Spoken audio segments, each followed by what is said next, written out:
So, which are the main challenges to communicate all the activities of OECD? I think the main challenge for promoting the work of the OECD to journalists is making the OECD's quite technical, detailed reports accessible and interesting to journalists, because a lot of it is aimed at experts and policymakers and politicians.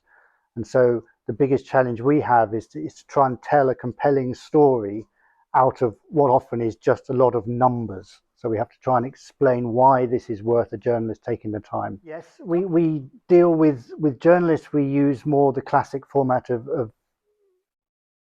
sending them press releases so they can write stories. But we also use a lot of social media channels. We have an Instagram page which is aimed at targeting younger people, maybe people that may in the future want to work here. And we use Twitter a lot on social media, and there's also a Facebook page.